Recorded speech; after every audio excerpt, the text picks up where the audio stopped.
사실은 말입니다. 네. 이런 거는 제가 정치적이지 못한 부분이 좀 있어요. 제가 국회의원 할 때 국회의원 할 때 어쩌다가 미세한 팩트에서 실수할 때가 가끔 있어요. 하다 보면 그렇죠. 그런 경우도 그러면은 있죠. 예. 사람들이 그냥 넘어간다고. 음. 근데 굳이 그걸 저는 꼭 사과를 한다고. 아. 그러면은 이제 악플들이 많이 달려요. 음. 그 이제 주변에서 아니 그냥 계시지. 뭉개고 그리고 있지 중요한 그냥. 것도 아닌데. 예. 근데 아니 난 그렇게 못한다. 내가 잘못한 건 꼭 사과해야 된다. 그러니까 이게 뭐냐면은 계속 그렇게 신뢰를 쌓아놔야 서로 내가 나중에 네. 무슨 의혹이나 어떤 그 무엇을 중요한 걸 팩트를 그 저기 저 세상에 공개할 때도 공개할 때. 사람들이 날 믿어줘야 된다. 음. 그러니까 정치적 유불리를 생각하면은 네. 그때 못한다. 그렇겠네요. 그리고 대다수의 정치인들은 몸을 네. 사린단 말이야. 음.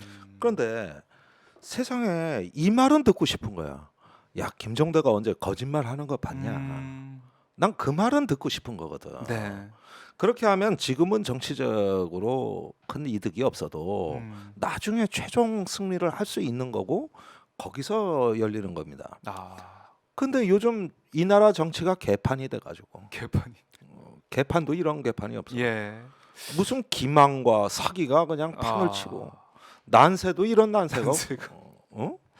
그러니까 이런 뭐 난세가 없어. 국민의힘 전당대회 지금 뭐 아직 오늘 내일 후보 등록 받고 본격적으로 네. 시작이 슬슬 될 거기가 텐데. 제일 개판이에요. 개판.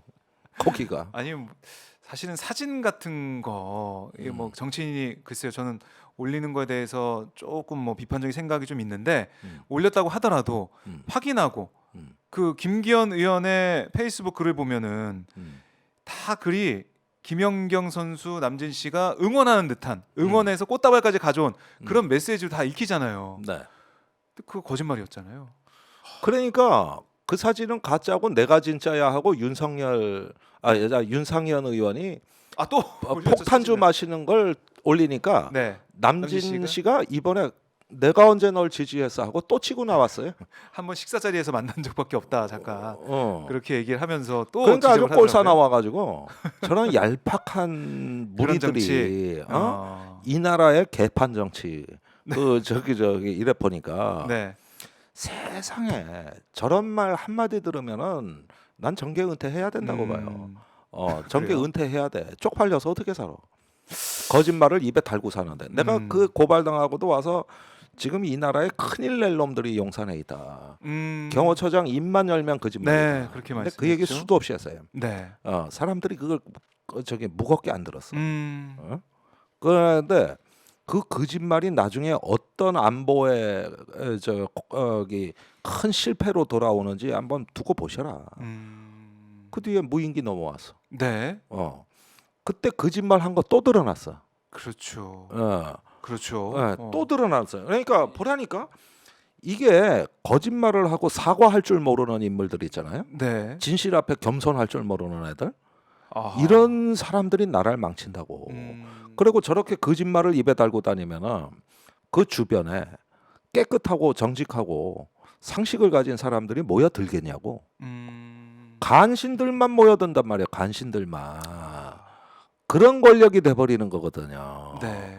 그 옛날에 참 내가 인상 깊게 들은 게 노무현 대통령이 하루는 김현정 CBS 뉴스쇼에 나와 엉뚱한 말을 해서 난리가 난 적이 있는데 네. 그게 뭐냐면 그때 대선 TV 토론에서 그 패널이 이제 그 서민에 대한 어떤 그 지식을 테스트한 건데 이회창 후보한테 이렇게 물은 거예요. 네. 옥탑방이 뭔지 아십니까? 그러니까 이회창 대표가 몰라.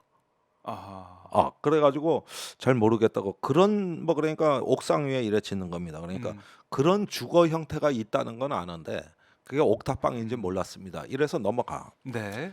다음 날 CBS에 노무현 대통령이 나와가지고 묻지도 않았는데 네. 사실 어제 TV를 봤는데 옥탑방이 뭔지는 저도 몰랐습니다. 몰랐다. 그래서 아들한테 물어봤습니다. 네.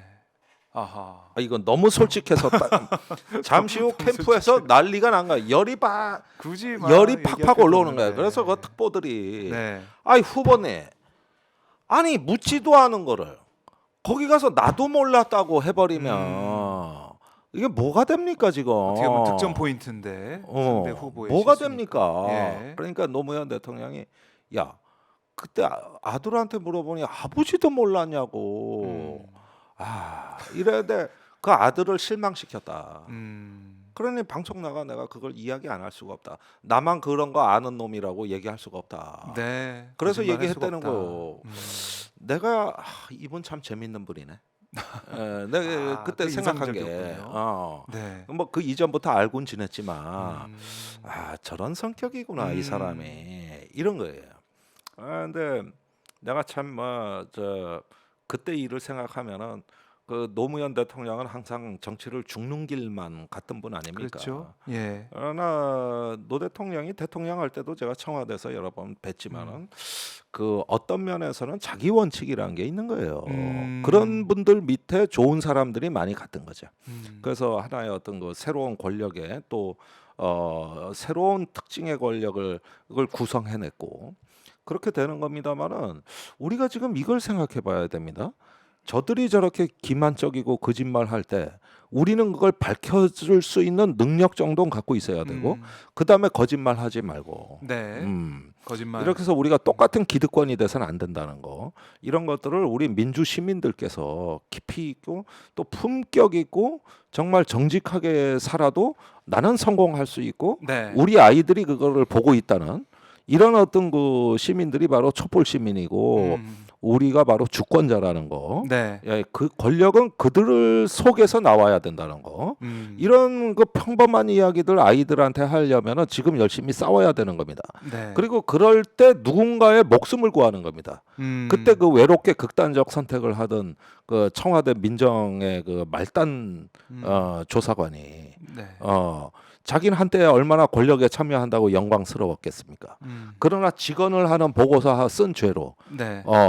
그리고 바로 좌절을 해버리는. 그래서 참 안타까운 일이 벌어졌는데 그때 누군가 제대로 싸웠더라면 어땠을까? 네.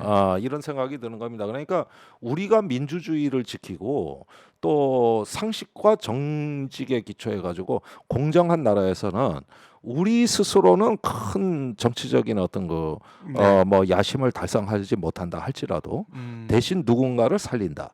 민주주의는 최선의 제도가 아니라 최악을 막는 제도다. 네. 이렇게 좀 인식을 한다면은 정리가 잘 될 거예요. 네.